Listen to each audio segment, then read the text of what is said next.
কর্মবিরতি কি কারণে? আমাদের নানা রকম দাবি রয়েছে। সেই দাবি যতক্ষণ না আমাদের পূরণ হয়, সেই দাবি নিয়ে আমরা দাবিটা না মানার জন্য আমরা আন্দোলন করতে বাধ্য হয়েছি।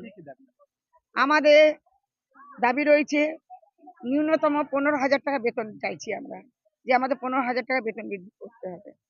এবং আমাদের দাবি রয়েছে আমরা যে পৌর স্বাস্থ্যকর্মী না, আমাদের কোনো স্বীকৃতি নেই, আমাদের সরকারি স্বীকৃতি দিতে হবে। এবং পৌর স্বাস্থ্যকর্মীরা যে আমাদের 65 বছর বয়স, মানে কাজের বয়স হচ্ছে 65 বছর।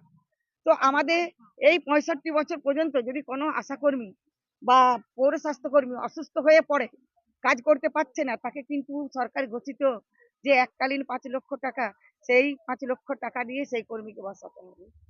এবং আমাদের তো 8 ঘন্টার পরিবর্তে 24 ঘন্টা কাজ পরিষেবা, রাত নেই দিন নেই, যেখানে সেখানে নানা রকম ডিউটি, ভীষণ চাপ আমাদের মধ্যে।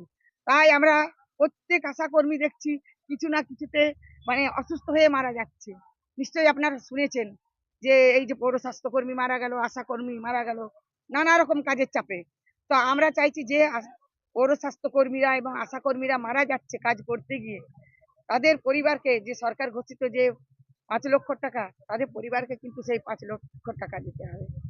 আজকে আপনারা কি করছেন? আমরা আজকে এখানে কর্মবিরতিতে এখন বসেছি।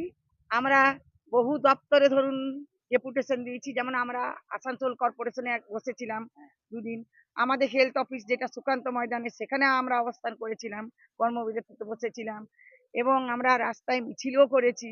এবং আমরা সিওমচ স্যারের কাছে ওখানেও আমরা আন্দোলন করেছি, ওখানেও ডেপুটেশন দিয়েছি।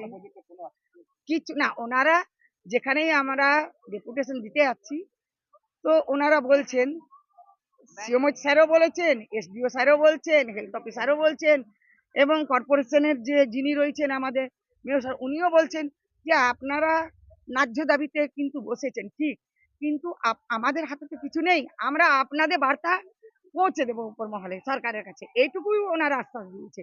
তাছাড়া আর কিচ্ছু আশ্বাস পাইনি আমরা। কতদিন চালাবেন এই কর্মবিরতি? আমাদের এখন লাগাতার চলবে, যতদিন না আমাদের দাবি সরকার মানছেন, আমাদের ততদিন আমাদের এই কর্মবিরতি চলবে। আমরা কেউ পরিষেবা দিচ্ছি না, দেব না। আপনার নাম বলুন। আমার নাম মঞ্জু চক্রবর্তী। এবং আমাদের আগামী এই 7 তারিখে স্বাস্থ্য ভবনে কিন্তু ঘেরাও রয়েছে। সারা পশ্চিমবঙ্গ জুড়ে গ্রামীণ আশা এবং শহরের HHW যেটা পৌর স্বাস্থ্যকর্মী, যৌথভাবে আমরা আন্দোলনটা চালিয়ে যাচ্ছি 23 তারিখ থেকে। কিন্তু যৌথভাবে কিন্তু 7 তারিখ আমাদের স্বাস্থ্য ভবনে ঘেরাও রয়েছে। এখন আপনারা কতজন করেছেন?